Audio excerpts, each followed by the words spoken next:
Okay, so welcome again. Our next meeting is on November 24th, and the competition is leading lines and open. And then following that, on December 8th will be our holiday party. And I had done up the instructions for the holiday party. And since almost everybody's online tonight, I will send them out. And what the holiday party consists of is the memorial print competition.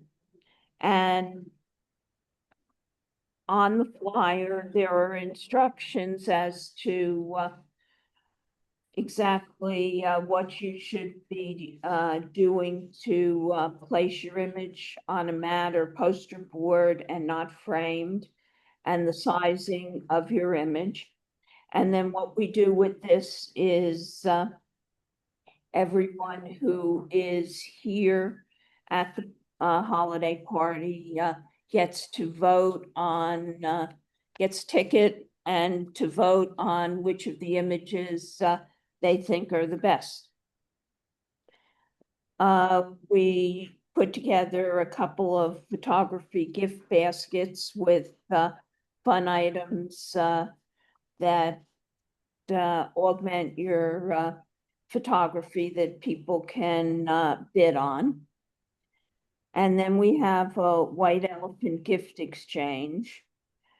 And if you'd like to participate in that, it's a photography related gift between $15 and $20. And we do a white elephant where somebody grabs a gift and then the next person can either steal it away from them or take their own gift. And it goes on until we hit the end. And it's a lot of fun. And then in order to keep going with some of these special programs, we do the 50-50. And basically what the 50-50 does is the 50% that goes to the club funds our special programs. Because some of these people are between $100 and $150 to do a program. And how much is the ticket? What? What is the cost of the ticket? They're $5 each. And Bill has tickets tonight. And then for everybody that's online, we'll be sending them tickets, and we'll know what numbers you have. And we pull it out of the hat. And the last thing that we have are refreshments, and we ask everybody, I have a sign-up sheet which I'll pass around here, and then I'll send it out to everybody with things on it like pretzels, chips and dip, cookies, cupcakes, brownies, all kinds, bottled water, soda, and just sign up for what you'd like to bring. And that's the holiday party, which is on December 8th here in Cranford. And with that, that's all that I have for this evening. Yeah, can I ask you one question? Sure. See, January 5th, with your critique session, Yes. what's that? Anybody can put in an image or two. How many? Well, the contest is 3, we get to decide one. Two, okay. We're all set up like in the thing, you can put it in, and then we just get together and like you say, well, what do you think I could do, lighting different, but we just discuss each other's image, it's not judged or anything. But usually we have a good time because we put stuff up, like, I put stuff up I usually don't shoot, so I could get somebody else's advice on how to do better. Sounds good. And that critique session is actually on Zoom. So, and I will coerce our salon members to be on that so that they can give some feedback from their experience. And it's usually a good evening, and even more experienced photographers tend to learn something from the other photographers. And I think that's all that I have for tonight, and I will turn the program over to Nick. All right, what's up, everybody? We have a small group here. That's okay. So we can make this a little bit more informal. I had done this program for CamNets and I really wasn't happy with it, and I meant to change it and I just didn't get a chance to change it, but I'll kind of change how I'm going to present it to you. So I just want to start by asking, like, who's using filters and what filters are you guys using? Just use just a polarizer. For what purpose? Usually for get a better sky, usually Okay. press of glare in the water. Okay. Anybody else? I do the same thing. Polarizer? UV. Okay. What are you using? UV. Okay. So do you know what are you're using some, right? Okay, The neutral density okay, and the polarizer. okay, Depending on the situation. okay. So it's not officially part of the program, but well, maybe I do talk about UV, so just hold off a little bit. So, you know, when you're doing a photograph, you know, it's 1 millisecond in time, right? And you're capturing this moment and 1 minute. what? Charlene's online just put, she uses a polarizer and neutral density. Okay, good. So you're capturing this, you know, millisecond in time, and sometimes you're trying to freeze the action, right? You know, birds flying by or car or something, and you're trying to freeze the action.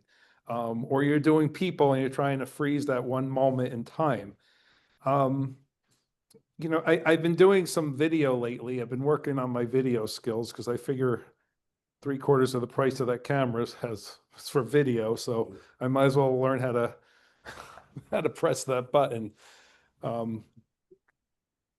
And, you know, video isn't just about the scene, it's about how you move the camera and, you know, pan back and forth and zoom in and zoom out. But if there's motion in the scene, the video's showing the motion. In a photograph, the only way to show motion is by using a long exposure.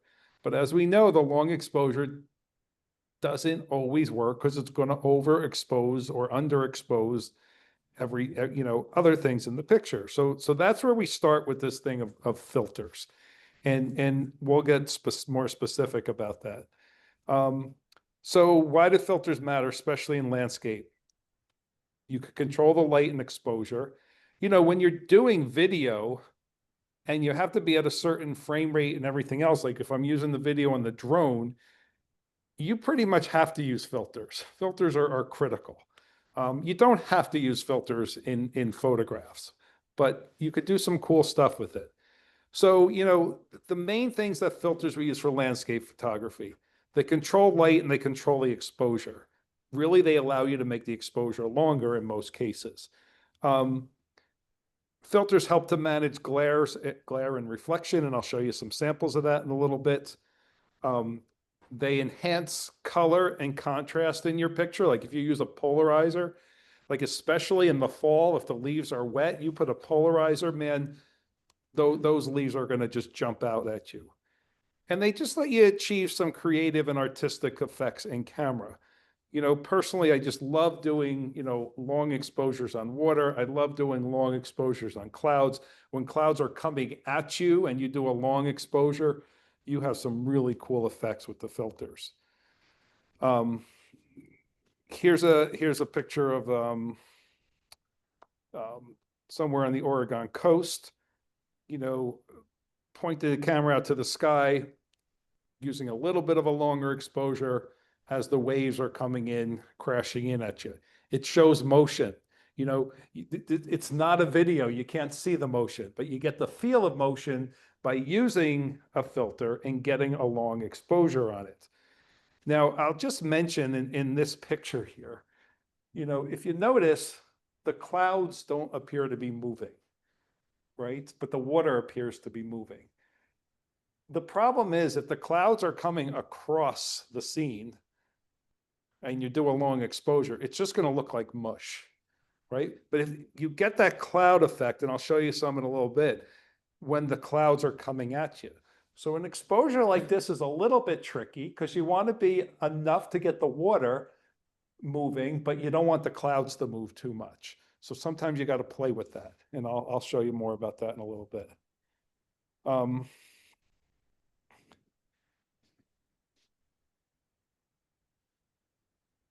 The most awesome thing about polarizers is that they help to reduce a reflection. This picture here, it's the exact same picture taken at the exact same time. Well, not the exact same time, but what I did was I took the picture with the polarizer on.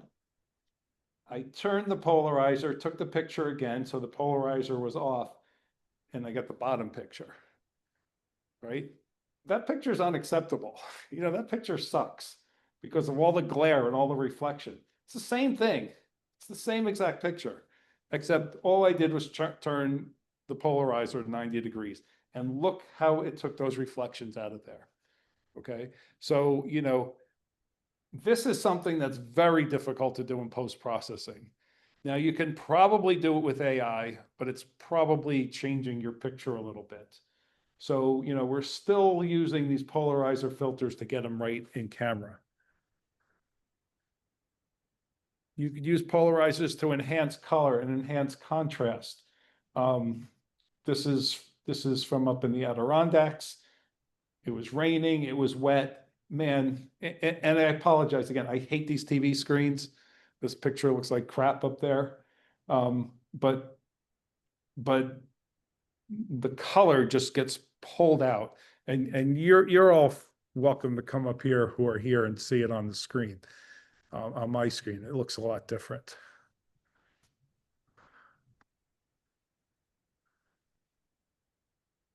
So you could use filters to increase your exposure and get creative effects. So here, all I'm using is a polarizer, getting a longer exposure on the waterfall, but getting this white foam coming at me, doing some rotations in the water. Okay, if you just took this picture at, you know, whatever, 1/125th of a second, you're not going to see all this motion. Okay, but the filter allowed me to increase the exposure, even if it's a second, maybe 1 second, maybe 2 seconds. You're able to get an effect like that. They also make these special effects filters. These aren't my pictures, but because I don't use this. This is something I would do in post-processing. But Hoya makes a star filter, and you put it on the camera, and anything bright it sees, it'll make a star, right? So there's the picture on the left, put the star filter on, and you get the picture on the right. Now, I don't recommend filters like this, because once you take that picture, you could never go back to this one. You could very easily, in multiple different programs in post-processing, add these stars to it. Okay, and you could also control where the stars go. They don't have to go on every single light. Because if you see this picture here, a lot of the stars are overlapping each other. So it doesn't quite look as cool as it should. All right, so let's look at the types of filters for landscape specifically. So you got your UV clear filter, talk about that, polarizers, neutral density, graduated neutral density, and then your color and special effects filter. So let me just say a word about UV filter. Why do we use UV filter? Why do you guys use UV filters? I usually mainly use to protect the front element of my lens. Okay. Anybody else? I would do the same. I guess what I read is that the sensors really take care of UV without sensitivity. Yeah, so your mirrorless sensors take care of UV. You don't need a UV filter. If you're going to use it, you're using it to protect the front element of your lens. Now, there's controversy as to that. People say to use the lens hood because, you know, while you're putting cheap glass over the front of your expensive glass, it may affect your exposure. Listen, I could go either way. I remember Artie Morris, the bird photographer, used to always say, front elements are cheap. Then I dropped my camera on the front element and it was like $800 to fix. So that's not cheap. I dropped it pretty hard. A UV filter would have cracked as well, but you know, I personally, you don't need a UV filter for UV, okay? Not if you're using a digital camera. That was true with film, but you don't need it for a digital camera. So if you're using it, use it to protect your lens, and you know, the controversy will exist forever. So I think the essential filters that you need to own are a polarizer and a neutral density if you're doing landscape photography, okay? You can look at the other ones. You can look at these things called split neutral density or reverse neutral density. There's the UV again. Or they have like these warm-up filters or mist or diffusion filters or star filters, what I just showed you. But these things are all things you could add in post-processing, right? And they're not that hard to do any of this stuff. You could warm your picture, you know, just by changing the temperature or adding some saturation or some yellow or some warmth to it in post-processing. You could also add mist or diffusion. You know, that's really easy to add with some of these post-processing programs. And programs like, you know, Topaz and Luminar, they all have star filters that you could add. And you could not only tell it to add stars, but you could tell it how many wings you want on the star, how big you want on them, how small you want them, which parts of the picture you want them on. So it's a lot more versatile than putting a filter, and that's it. That's your picture. You're not going to take it out of there. So let's talk a little more depth about polarizers. So they're circular polarizers. Back in the day with the larger format, you could use these linear polarizers. That doesn't work on our cameras these days. It works best when it's at 90 degrees from the sun. My best way to explain these filters is take your polarizer filter and look at your computer screen or your TV and twist it. All of a sudden your screen will disappear and then your screen will come back in, because it's the way the light's hitting it and goes through the filter that reduces this glare and reflection, okay? I put in here, don't use for panoramas. And does anybody do panoramas where you know, you got this wide scene, you put your camera on a tripod, you take picture, and then you blend them all together? I mean, that's a way to get these beautiful panoramas. My good friend Carl Heilman, who's the master Adirondack photographer, he's known for doing his panoramas. But you don't want to use a polarizer if you're going to do that, because your skies are going to end up being different colors because you're at different angles to the sun. So if you're going to do a panorama, take that polarizer off. So I can't read my screen here. So benefits of the circular polarizer: it reduces reflections and glare, right? So it'll help reveal detail beneath the surface of the water. I'm going to look for a picture, because I just thought of this again. We were taking pictures of loons under the water, and they were diving under the water. It was really cool. We put the polarizer on, and it just cut right through the water. And don't let me forget to show you some of those pictures, because they're really cool. Now it enhances sky contrast. So it does that by deepening blue skies, but you have to be careful. If you use a polarizer on a wide angle lens, and it's not one of these giant polarizers, your sky is not going to be even blue.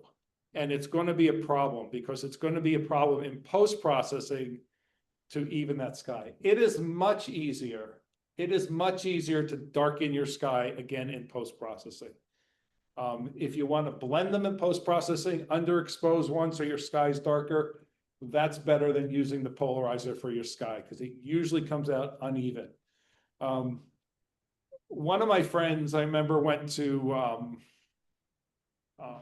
out to Utah and was doing a lot of landscape stuff, and he had his polarizer on, and all his pictures were ruined because of that polarizer. Because all his beautiful skies from like White Pocket, I mean, they weren't ruined, but it took a lot of work to even that sky out. So I say, if you're using a polarizer to darken the sky, don't do it. It's just not worth it. It's much easier to do in post-processing. So it improves color saturation. It helps to cut through atmospheric haze. Makes foliage and other colors appear richer and more vibrant, especially reds and yellows. It really makes them pop. It controls light because when you put a circular polarizer on the front of your lens, depending on which brand polarizer you have, it's going to reduce your exposure by 1 to 2 stops. So it will get you a longer exposure. So if you want to see that water moving a little bit, you know, if your meter reads 1/30th of a second and you put a polarizer on, you're going to add a second to that. So you're going to have, you know, 1.3 seconds. It's going to allow you to show some motion in that. Now, reminder, if you're doing things like waterfalls and there's trees behind it, if there's any breeze and you're doing that long exposure, the trees are gonna have motion. So you got to be careful. And this is where these landscape photographers now, they're blending a bunch of images. So they might take one thing of the water, one thing for the rocks, and then another exposure for the trees and blend them all together. And I'll show you some examples of that. Okay.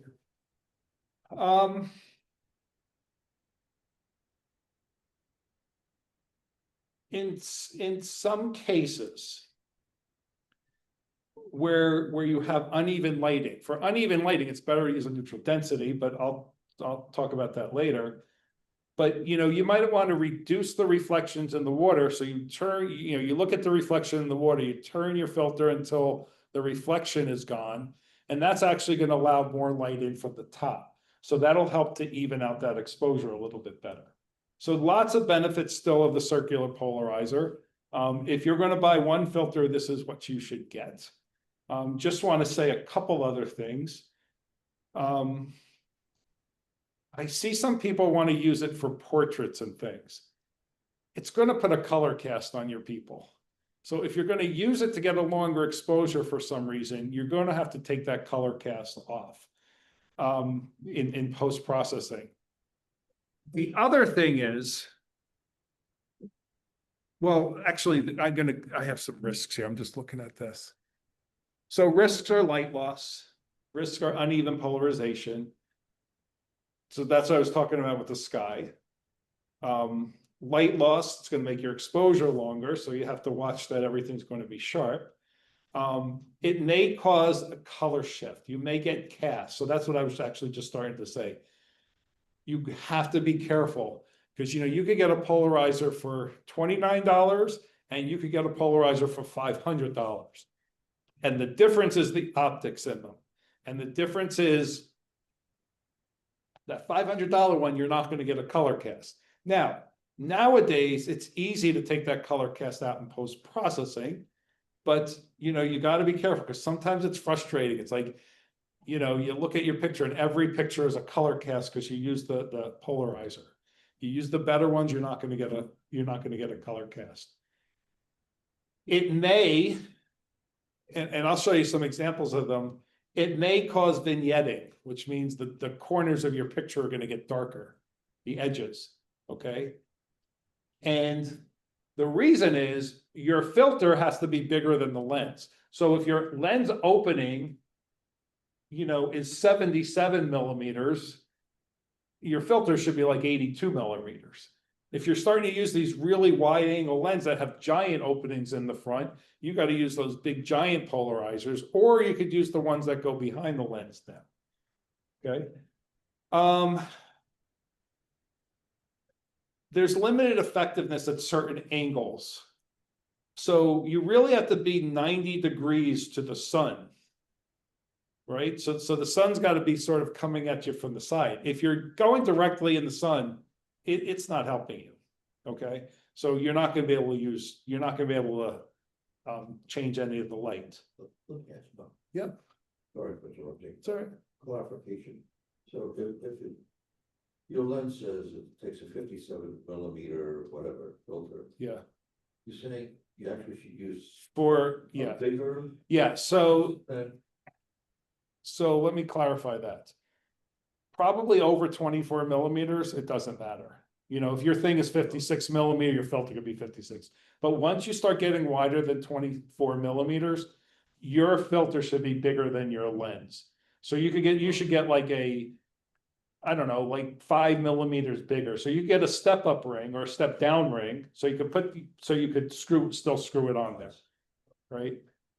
Because it's going to vignette, and that's what you really have to be careful with. so if you have a zoom lens, let's say 18 to whatever, 70. Saying that I would get a bigger polarizer. bigger. as a Yeah. 18. Yeah, and then you just get a step up ring or step down ring, I forget what it.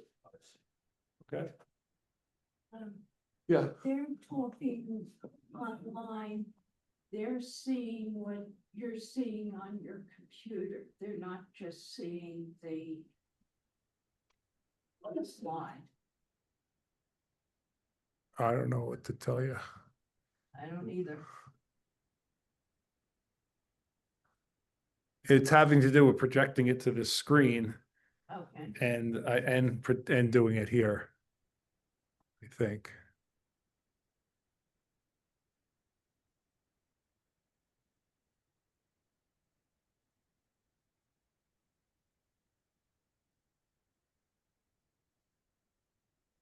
Yeah. Yikes. Yeah, I'm not sure what to do. Can you not see my screen enough? No, you If I can could- see it. Yeah, I know what you're saying. It's just that you're seeing Yeah. everything that we're looking at right now. Yeah. Is there a way?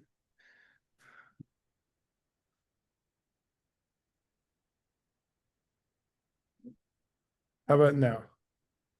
That did it. That did it? Oh, see, if you press enough buttons, So and let me minimize this. are there any filter warnings? That's Hoya, Yeah. Cleveland. Yeah, I'll go through those. I'll go through those. Yeah. And the last thing is, again, cheap filters could really degrade your image. Again, here's your risk. If you're using a less expensive lens, now you put a less expensive polarizer on it, you're really degrading that picture. If you're using a less expensive lens and use a really good polarizer, you're probably better off. You know, so you gotta weigh the risk and benefit there. I've seen filters just totally trash pictures. So here's what I was talking about before. Same picture again. There's the first one. There's the picture. I was standing there, took the picture, rotated the circular polarizer, and that's what happened. That's a significant difference, right? And again, you can't fix that in post-processing. I mean, somebody I'm sure could, but that would take me 6 hours. Okay. So here's just showing you the one on the left with the polarizer, the one on the right, it darkens it. But again, if you're using a longer lens, it's probably not going to matter. When you start getting wider than 24 millimeters, you're going to see the top edges of your sky are going to have a different color. Like, so the whole sky will be dark, but if you imagine a circle above it, that lighter color will be up in there, and it's going to be very hard in post-processing to match those skies. This is Grand Prismatic at Yellowstone. no filter, filter. Again, this TV completely sucks. If you really want to see it, you could see it here. I mean, you could see the color differences. You could see the color differences. Right, and all that's basically the same place. All I did was put the filter on. This was just something that allowed me to get a little bit of a longer exposure to kind of just get a little bit of movement. So I just threw the filter on there just so I could make the exposure just a little bit longer. Okay, and I apologize for the blue. Let's do TV screen. Okay, so that's polarizer. Does anybody have any questions about the polarizer? Anybody at home have any polarizer questions? Definitely, I would get one of those, and I'll talk about brands in a little bit. Okay, the next thing that's really good for neutral density for landscape photography is neutral density filters. I love using neutral density filters, especially if there's water involved. I love doing crazy long exposures with them. So there's two types, there's fixed and there's graduated. So if you look the ones on the left, those are graduated. And notice they're really dark at the top and really clear at the bottom, right? And they're kind of split in the middle. And then the full neutral density filter, which the entire filter is the same density, is what you see on the right. I want to mention that if you notice, it's a graduated, or it's a gradual from really dark to really clear. They do make filters that have a sharp edge. Okay. And like, those are really good if you're like at the ocean, but I'll explain why you use these graduated ones in a second. Okay. So they make different densities. So Lee makes this thing, it's a 10-stop neutral density called the Big Stopper. And just take a look. You can't even see through that thing. Like when you put this Big Stopper on your camera, you're talking 1-2 minute exposures in order to get the exposure right. Right. So it's got to be on a tripod. It's got to be in a bracket that holds it. And there's a calculator you could get for your phone for free, and it'll tell you how to figure out the exposure when you start using big stoppers. Because the last thing you want to do is start experimenting at a sunrise or a sunset with 2-3 minute exposures, because before you know it, the sunset's over, right? Okay, advantage, it allows long exposure and bright light. It enables capturing motion blur, especially in water, in clouds, in crowds of moving people. It's kind of cool. This is what you see, these waterfalls with these really cool effects that are using neutral density filters. It helps control depth of field because it allows you to use wider apertures in brighter light without overexposing the picture. I'll show you some samples of that. And then just the creative effects. You can do all kinds of crazy things when your shutter is open for 2 minutes, man. It's cool. You could create some really neat stuff. Now there's disadvantages, and I'll go through these kind of quick, but obviously longer exposure. You can't really hold if you're using a neutral density filter. Unless you're talking about the really good ones, they commonly cause color cast. Again, also might cause color shifts.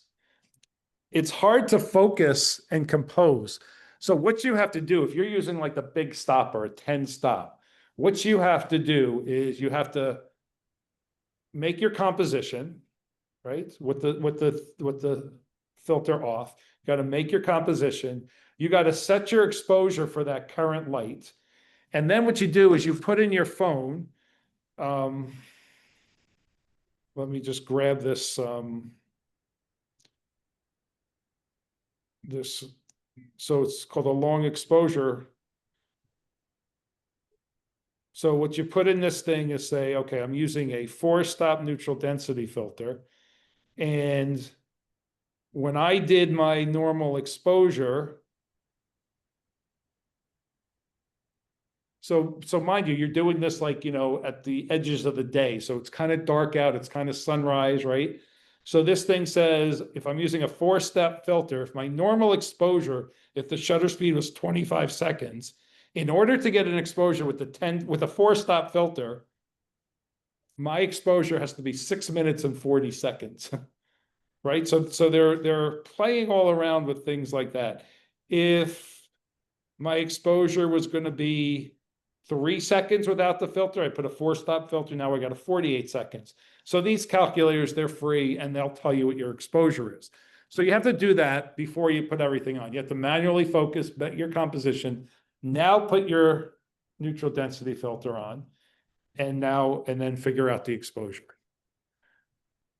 The good neutral density filters are expensive.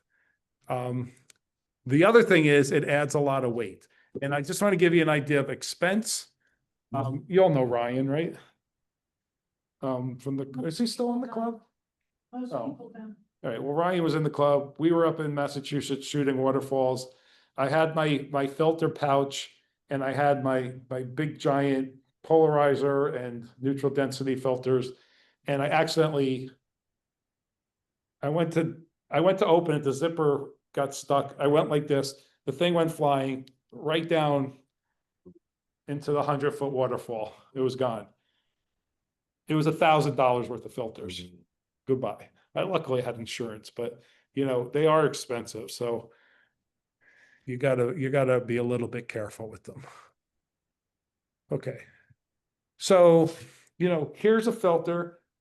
Again, I apologize for the quality of that. If you want to, I can't show you at all, but it looks much better on my screen.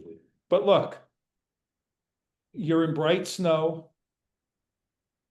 This wasn't a sunny day, but it was pretty bright out. But yet I could put a neutral density filter on, and that's a really long exposure on that water, right? It allows my snow not to be blown out, and yet it allows me to have a long exposure on the water, okay?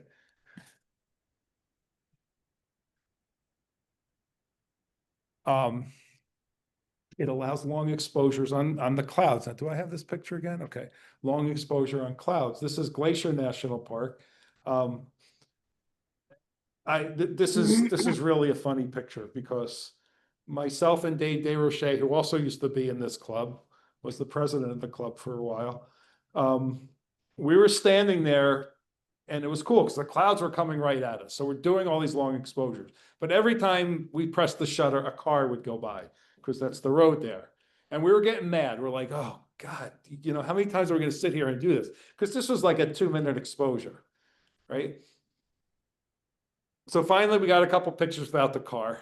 And then when I was home and I was looking at my pictures, I'm like, this one with the car is actually kind of cool because it mimics the red stripe that's back out there from the sun. But so, whatever the case is, but again, this is a still photo, but it shows motion, right? It shows motion in a still photograph. And that's cool. People like that. That gives you the wow effect. And that probably could not have been done without a filter. You might be able to wait till it gets really dark, but then you're losing everything in the landscape. So that's the problem. My favorite is to do this stuff on waterfalls. Lucky here because I got 2 swirls of water. Myself and Roman, who used to be in this club as well, we would go to Ricketts Glen. We would take those big garbage bags and we'd fill them up with leaves. And as soon as we saw swirls of water, we'd dump the leaves in, let it start swirling, and then take the picture, right? And that would be really cool stuff. I might have some of those in here.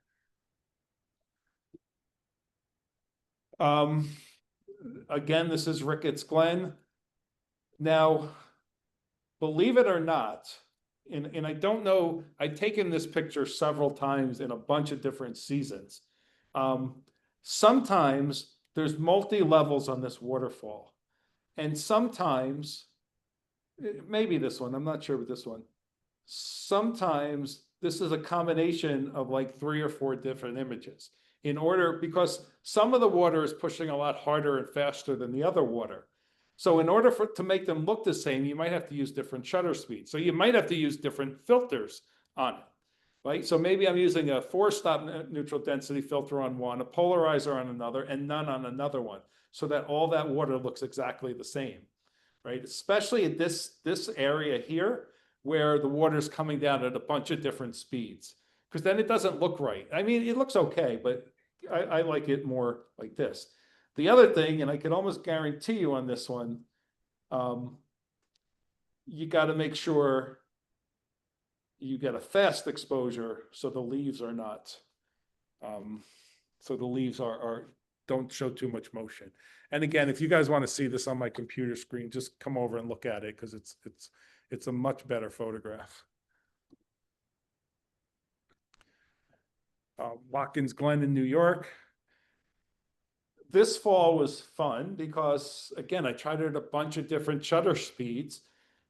Tried it with the polarizer, tried it without the polarizer, tried it with a couple different size neutral densities until I got the effect that I want. The beauty of digital photography is I could look at the back of my camera and keep changing until I get what I want.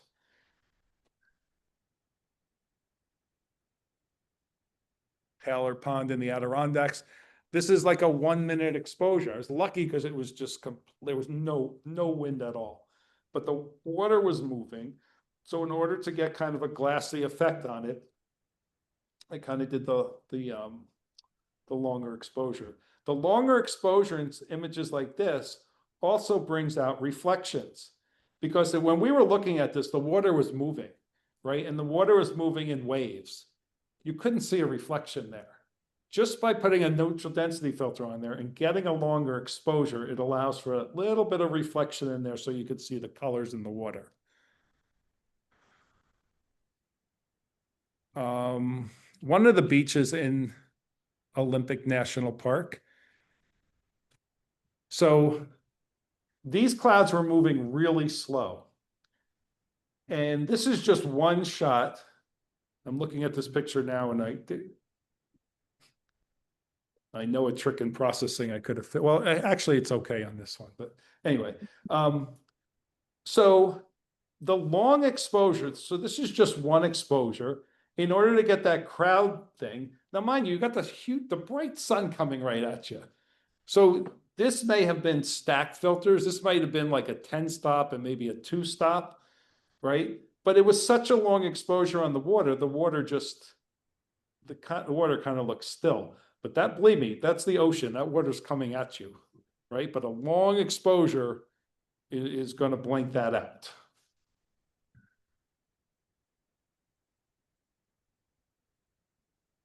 Sorry about the weird color on this picture. It's weird color on my computer too, not just the screen. So this is a really long exposure. And you know, some people don't like this milky effect, but this is probably a 2 or 3 minute exposure. If you're getting moving water, especially in a stream or something that long, listen, those rocks aren't moving. So 3-minute exposure is nothing. You kind of get that milky effect. And sometimes that's kind of cool. I like it in this one. I don't know why, but I would tell everybody if this was your picture, I would say, make that picture black and white. Every time I look at it, this picture should be black and white. And one of these days I'll do that. Okay, so here's the graduated. And I went on to B&H site. I have graduated filters. I was going to give them away. And then I saw how much they cost now. $690. You don't need them. You don't need graduated neutral density filters. If you want to borrow mine, you could. I only charge you $100 a day. They sit there. I was going to give them away, and then I went on this thing. I'm like, there's $690. These are the same exact ones I have, and there's no way I paid $690 for these. Yeah. And I think the thing is that you know, it's supply and demand. I don't think anybody's really using these anymore. So I think Lee and those companies still make them because some people are just.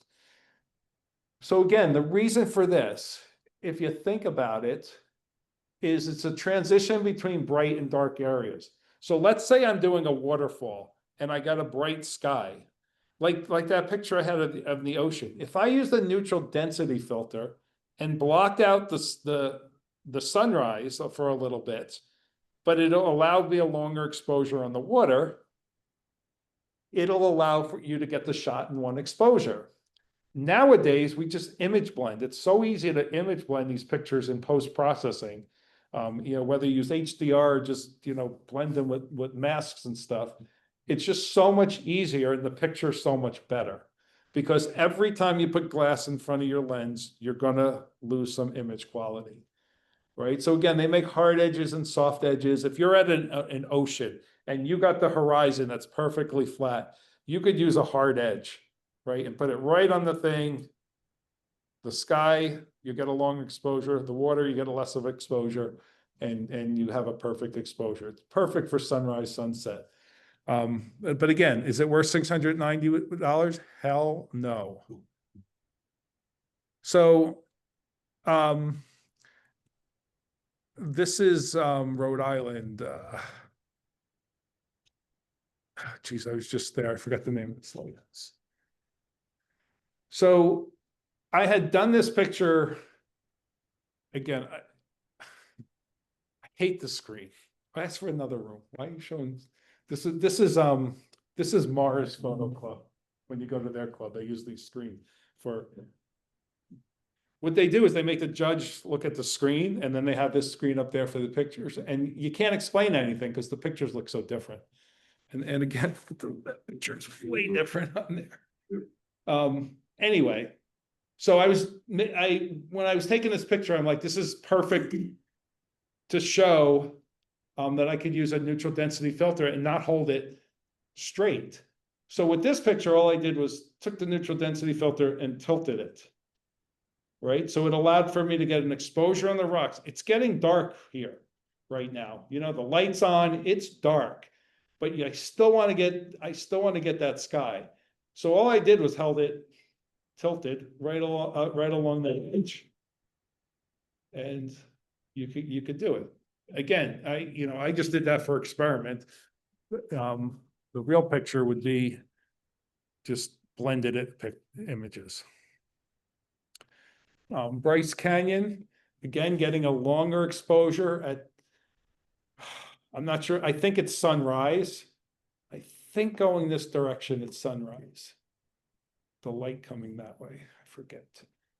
But again, so the neutral density filter is just held right along the edge of those hoodoos, and it allows for the proper exposure on the rocks and a longer exposure on the sky, allowing me to get that movement effect and keeping the right exposure on the hoodoos. Again, nowadays, I would just take an exposure for the sky, exposure for the rocks, just blend them in post-processing. And I don't have to carry as much stuff with me. They also make these things called reverse neutral density filters. It's a little hard to see, but if you look at the edge, you notice the center of the filter is dark. Down by where I'm holding it, it's clear. And up toward the top, by the edge of that picture, it's clearer again.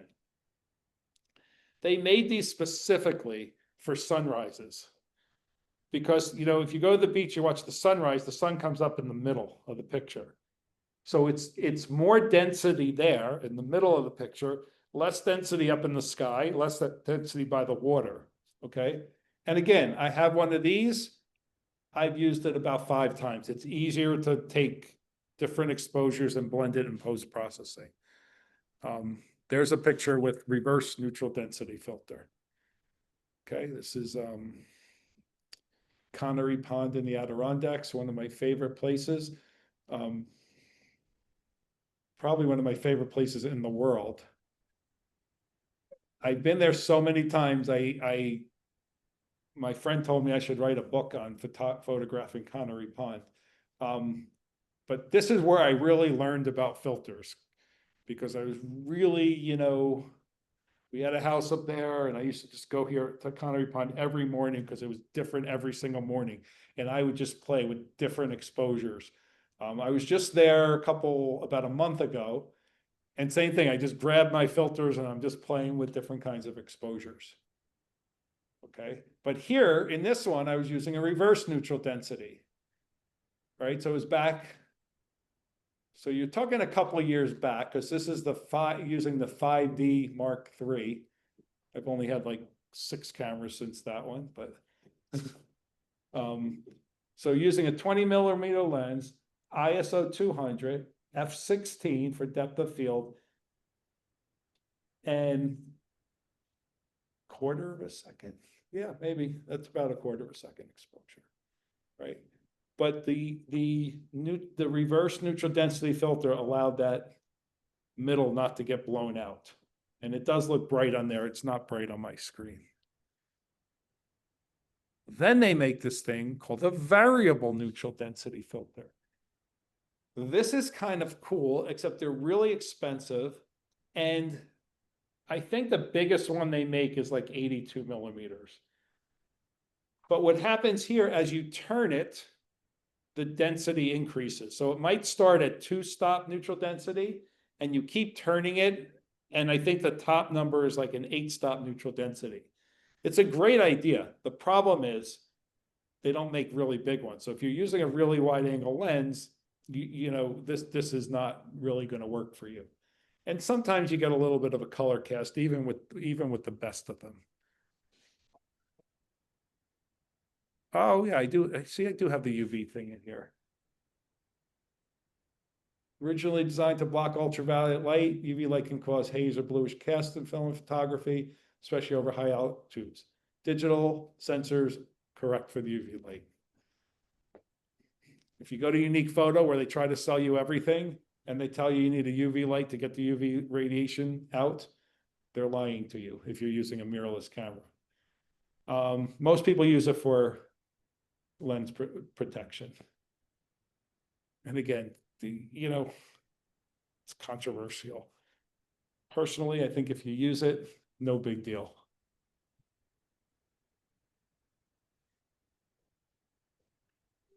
I'm not going to read every one of these, but maybe if you're shooting on the beach, the desert, the rain, I don't know. The people who argue against these things will also show you a picture of their lens with the UV filter on it that fell, and now the UV filter is stuck on the front of the lens, and they got to go pay for it anyway. So,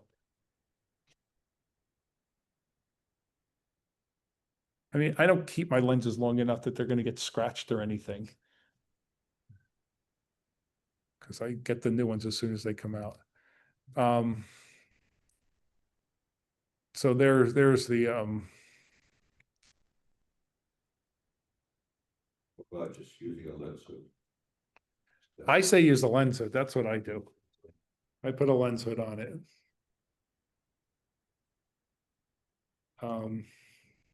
I've lost a couple front elements because the lens hood could get stuck on there if it. Our good friend Phil Echo was at the jetty in LBI, and he had a 600mm with a lens hood on it, right? Because you can't put any filters on the end of that thing because it's gigantic. It's the F4. And he fell, the hood bent, it went flying into the ocean. It bent the end of his lens. The lens hood was $500 for a new one. But, okay, so some of the special effects filters. They make these things called warm-up filters, warming or warm-up filters. They call these things mist or diffusion, star filters. Sometimes wedding photographers use some of these things, which are fine. My good friend Ben Venezio, who also was a member of this club, my photography mentor, he really only caught the tail end of digital photography, but he always used warm-up filters for landscapes and things. Okay. But I don't think you need to use them. You could do all this stuff in post-processing. Here's some of the things that the warm-up filters do: neutralizes bluish tones, adds warmth to sunset, improves skin tones and portraits. Again, you've got to be careful because you could also ruin somebody's skin tone and have a hard time getting it back. You know, back in the day, it would balance film color temperature because you couldn't change the color temperature like you could with digital. And then, you know, sometimes it just creates a mood or a style. And again, I've seen wedding photographers use these. You know, the timing isn't right to bring them outside for sunset. So they'll bring them out before or after and just put the warming filter on. But again, you could do all this in post-processing same way. Again, limited need for digital camera. Again, whenever you're putting something on the front of your camera and it's changing the color of the light coming in, you could cause massive color shifts. And as with any filter, another glass element could increase glare, flare. You might lose some light, especially if you're using cheaper filters. Okay. Any questions? Because now we'll just talk a little bit more about actually using some of these filters. You guys good? Everybody at home good? Any questions? Nothing in the chat. Okay. So, you know, you kind of want to analyze the lighting. And the only way you could do this is you have to play with these filters. You have to play with them to see what exactly they could do. You know, sometimes you could combine filters. You know, I've combined, you know, right now I only have a 5-stop, a 10-stop, and a circular polarizer, only because I don't want to carry everything. Through the years, I've had 2, 4, 6, 8, I've had them all, and variable and everything else. So sometimes you might say, hey, you know, I want 8 stops, but I don't have enough. So you could add a 4 and a 6 or a 4 and a 4. So, you know, you could get the right stops. You only know by playing, you know, how long do I want this exposure to be? Just got to be careful for color cast and vignetting. Again, I'd use a circular polarizer, a 4, 5, or 6 stop ND filter. I would only take one of those, and then the 10-stop neutral density filter. That's all you need.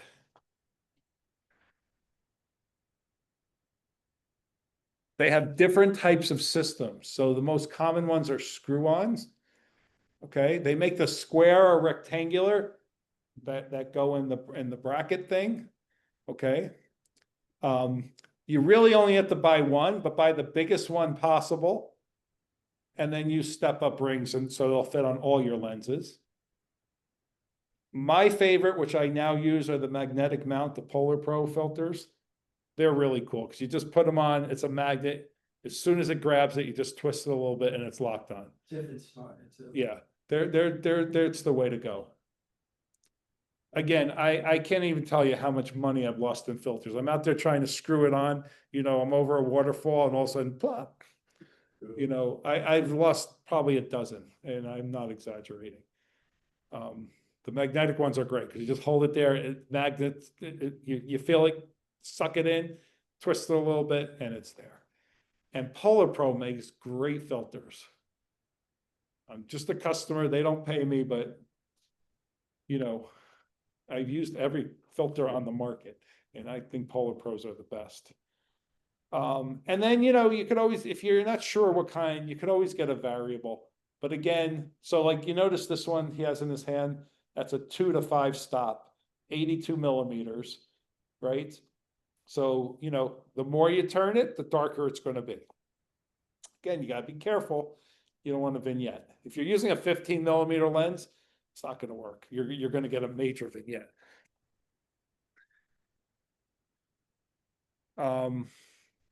So I already talked about this. A very popular system are the Lee systems, where it has the filter holder and the 100 by 100 square filters. Okay, that's one of the pictures I showed you way back. Or you could use the giant photodiox filters. So, you know, there's the Maglock. Those are the Polar Pro ones. Again, and they're not cheap. That's just the circular polarizer. And that's probably, I don't know what size that is, but you know, they're $200 or $300. The 100 by 100 Lee filters. Oh, I'm sorry, that's a bigger one. They make square ones and then they make the bigger ones, the Lee ones. And then they make the photodiox ones, these giant ones. I think they're 100mm round. Those are for the really wide angle lens. These things are heavy as anything though. You know, they're just a pain in the ass to carry around. Those are the ones I dropped in the waterfall. Whole case of them.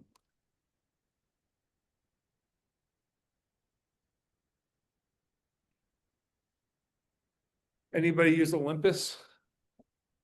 Use Olympus. So the newer Olympus cameras have neutral density filters built in them. So you don't need anything on your lens. Okay. It's a little bit limited because it probably only goes up to about 6 stops.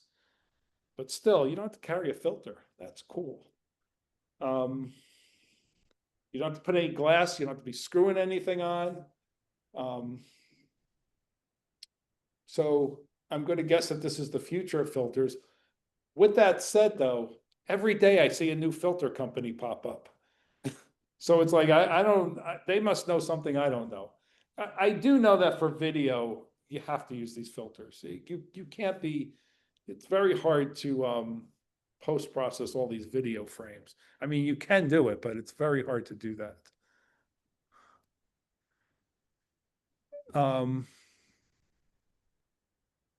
Yeah, so this is the, what Olympus does is it takes multiple images in rapid succession at high speeds. It blends them together. You could choose what stop you want, right? Oh, it's 1 to 5 stops, okay? And then you could preview it. The only problem, depending on which Olympus camera you have, it may only produce a JPEG, okay? I think the newer, higher end ones will produce a RAW file. So if you want to risk you losing your RAW file, I still think it's a great idea. You know, and you know, Jack and Phil are constantly trying to get me to move over to Olympus. I keep thinking they're small, those cameras. They're kind of cool. You know, lots of advantages to it. I'm not going to go through each one. Have you used the filter? Do you have the neutral density in yours? I stopped using the ones. Oh, okay. Yeah, it's just in the newer ones. Yeah. Yeah, they're coming back strong. Mainly because of the size, but then they don't have full frame cameras. They only have the micro 4/3. So, you know, not bad. The other thing is there's these Kalari. Has anyone been to Kalari? Kalari is a company, they're in New Jersey. They're up by like Flemington on Route 206. And they're big into the infrared cameras and things like that. But they make these filters. So if you take your lens off like you have on the bottom, right? They make these filters. They'll put a special little magnetic thing in there for you. And they make these filters that you can just pop in there and pop them out. It's great because they're little tiny things. You can't use a polarizer because it wouldn't be circular, but you could just pop the filters in and out.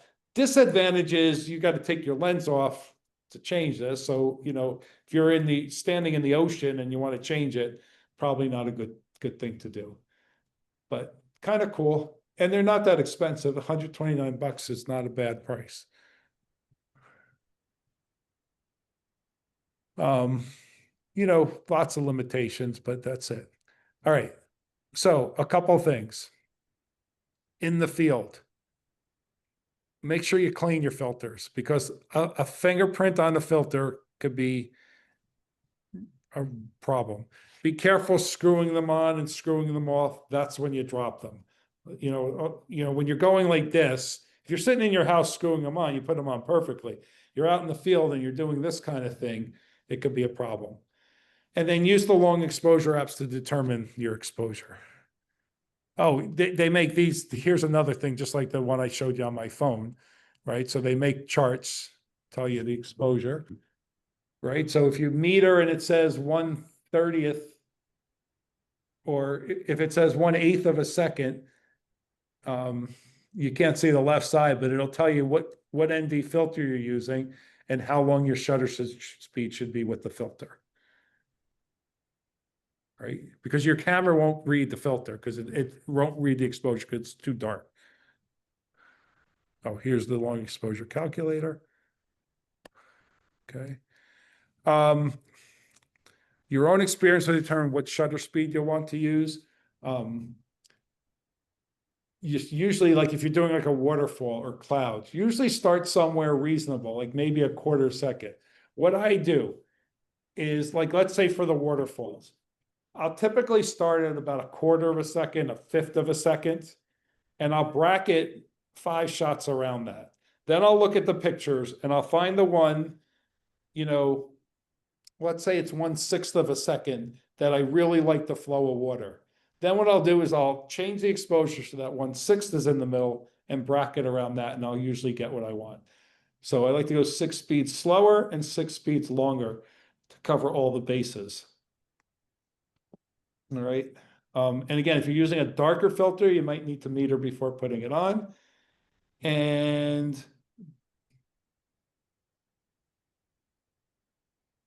just remember, and people don't always remember this, if it's dark out and you're trying to take pictures maybe of a sunset and you want to get the clouds moving, you can't always trust the reading that your camera gives you because your camera is always trying to make it look like full daylight, right? So again, the beauty of digital photography is you could look at that screen and see what exposure you really want, okay, and go from there. Here's something at 1/5 of a second using just a circular polarizer. Again, if you want to see these in real, they're in here. 20 seconds with a 5-stop neutral density filter.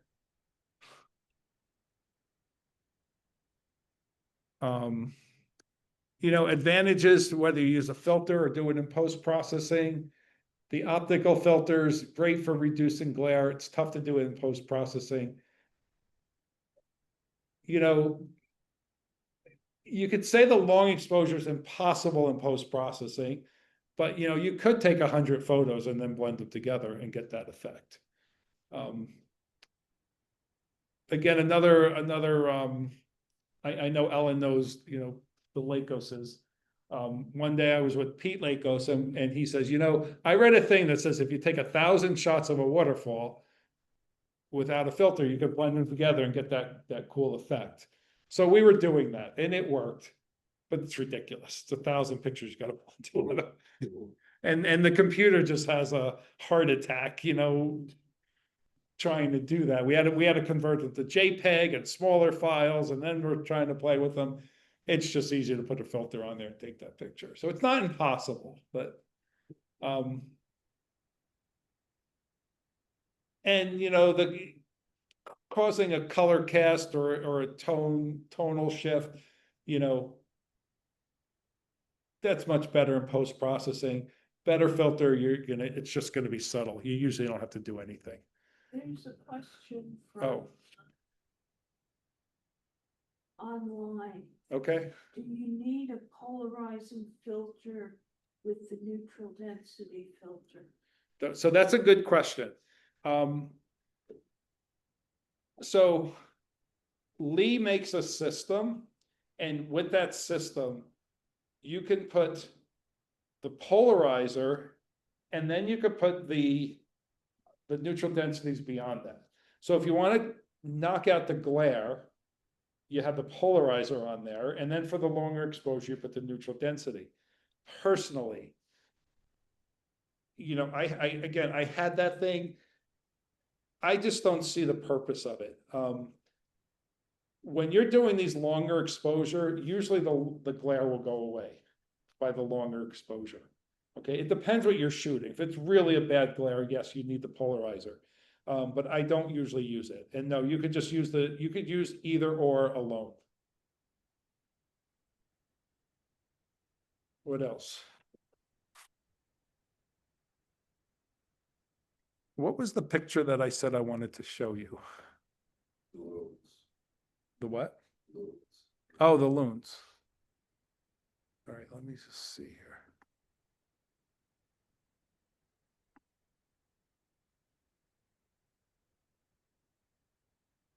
Ellen, can they still see my screen? Yes.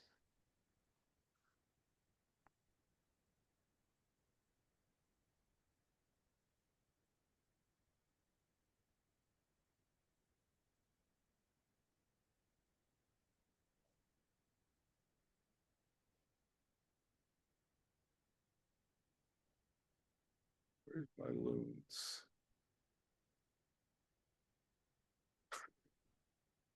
Loons aren't birds. Maybe that's why they're not here. I know they're in there with these birds. Pressure's on. Here they are.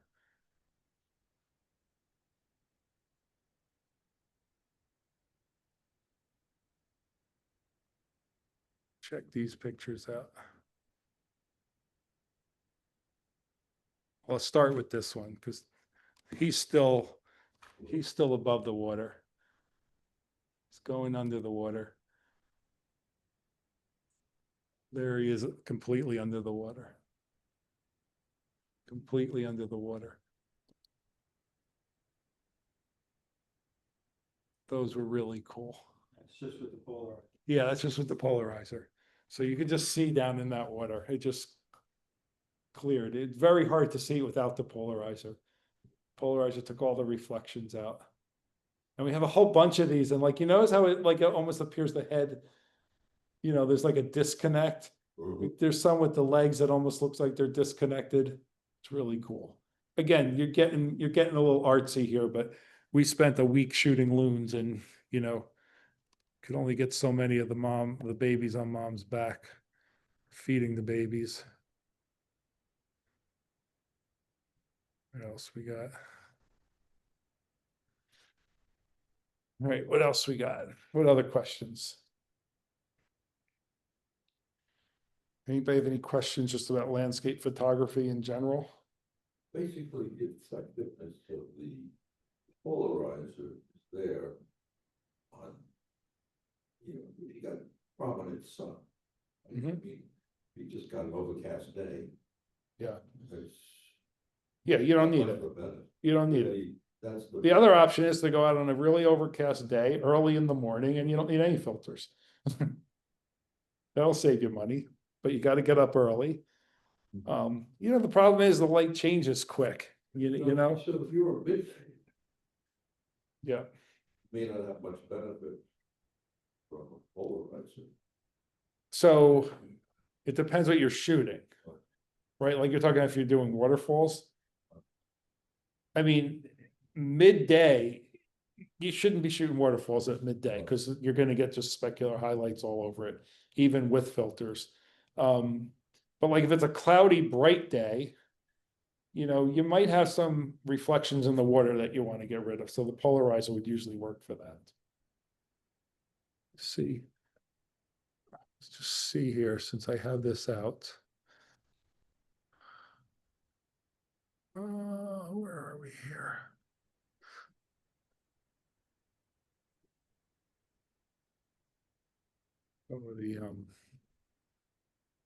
Some of the Connery Pond images, which are my favorite.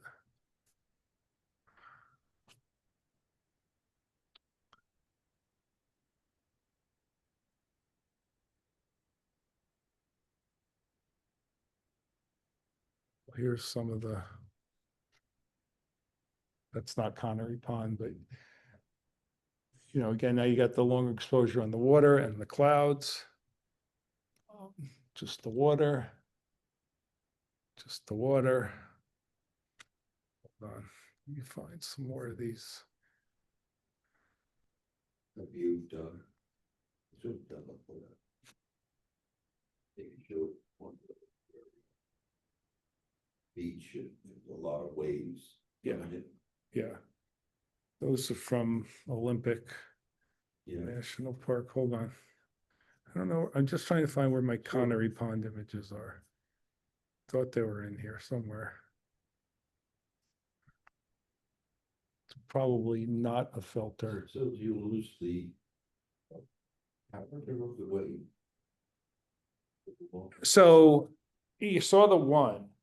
If it's too long, it's just gonna flatten the water out. Right? So again, that's why you gotta play with it. Because everybody likes it different. It's the same thing with waterfalls. Like I have a friend online.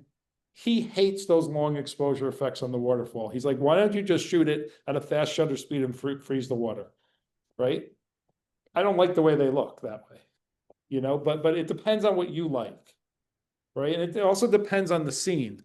Let me just see if I could find.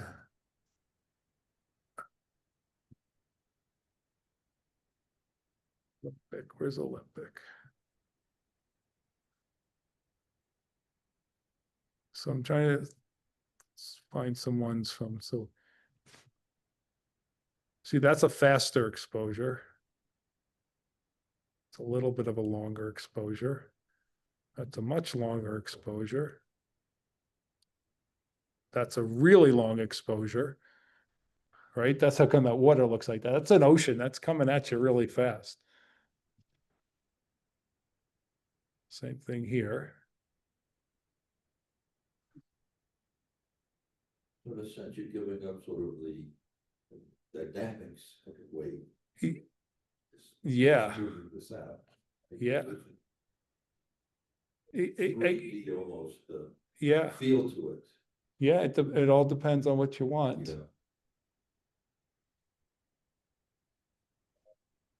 Oh, that's not any more of that. I could show you, because I was just actually in Cape May. Where's Cape May? And I'll share these as soon as I find it. I love these pictures that I just recently shot.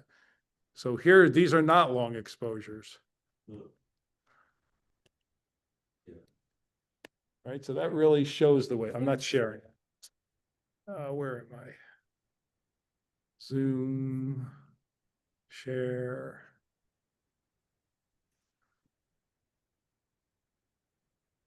So here's not long exposures. These are, pretty quick, right? So you could actually get the feel for the ocean. Were those clouds like the coolest or what? It's just crazy that morning. I wish I had those the morning hours. This picture right here is just kills me. Like, So these are major water clouds we visit. yes. We'll fall ahead. Well, it's funny because I go out there in the morning.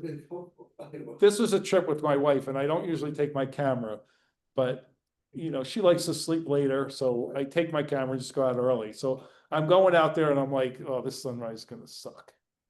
And then I just see these clouds moving in, and I'm like, this is gonna be cool. What is this lens?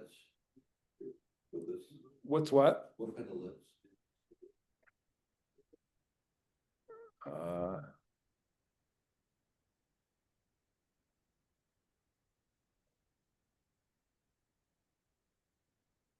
Canon 24-105 at 39 millimeters. 39. That's not. F22, Oh, okay. 0.4 of a second, ISO 100. These were drone images.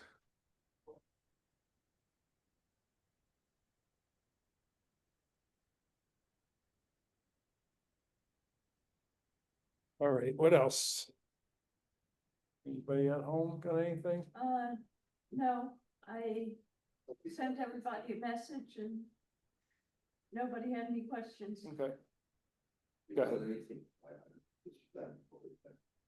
What's the nighttime landscape, sort of darkish feel to it? Feel to that. I've done everything. Yeah. I'm sure I've done it. I'm sure I've done it.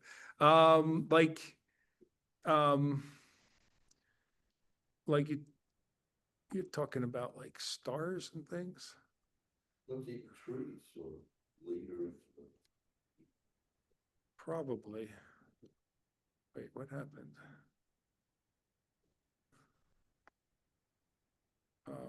Back to this, and I guess I gotta share this again. Yeah. And where am I? Here? No. Where'd it go?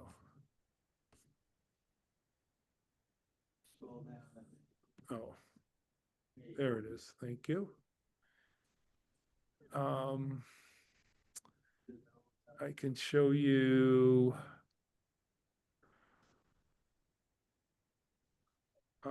Bryce Canyon. It starts to get later. That's sunrise at Bryce Canyon. It's the coolest thing in the world. And Ellen will appreciate this story more than anybody because she knows Roman, and I don't know if anybody else knows Roman too well, but as the light comes up, it just paints over the landscape. So you see behind the mountain in the back, you could see some light, and then it's just hitting these things like it looks almost like a candle. So I took this shot, I think it was this one. Hold on. Yeah. I took that shot and Roman's like, that shot sucks. He's like, what are you doing? And because I posted on Facebook, we were in the hotel. He's like, why are you showing that shot? It was on that Facebook for 10 minutes. I get a message. Can I buy that picture? And it sold. It just sold. And listen, I don't really try to sell pictures, but you know, I put stuff on Facebook and people want to buy the pictures. And Roman's like, I don't know who bought that picture. That picture sucks. I think that picture is great.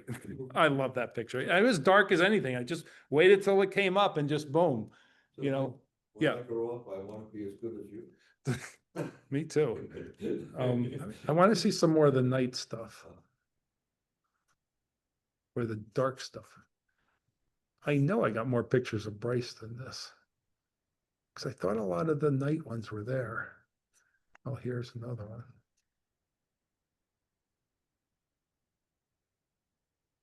So you see that bright star in the bottom left? That's Mars. We went there specifically at that time to get the Milky Way in this direction and Mars in the sky. And that just let me show you something else. Now that I got to show you White Pocket.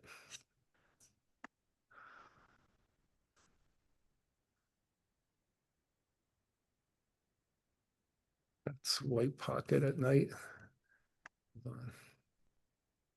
This is all White Pocket. There's Mars again.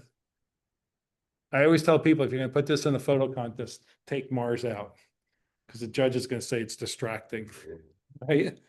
Because it does pull your eye over to it. I don't care. We went there to get Mars in a Milky Way shot. Yeah. But it's one of those pictures that have to be explained. Otherwise, you know, one guy said you had you had some dew on the lens and that caused that. I'm like, no, that's Mars for sure. I could show you on photo pills. That's a close up. Yeah. Well, White Pocket looks like Mars.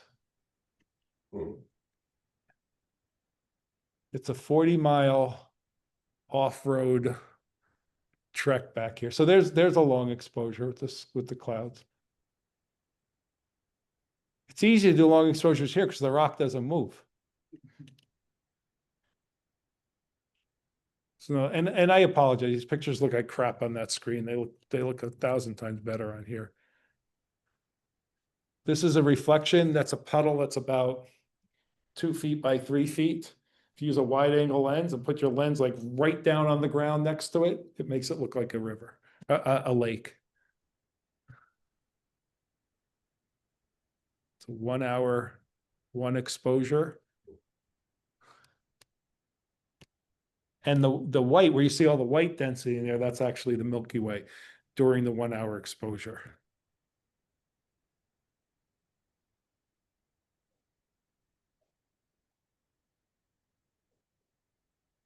All white pocket. I think that's all we have of that. All right, anything else?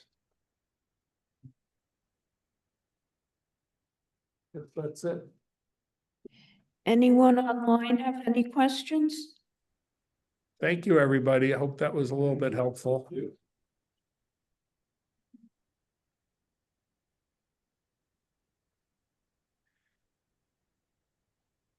If there are no questions online, I'll say goodnight to everybody. Great presentation. Thank you so much. All right, Yeah. good night, everybody. Good Yeah, night. the last time was in Cape May, the clouds did not cooperate, the sun did not.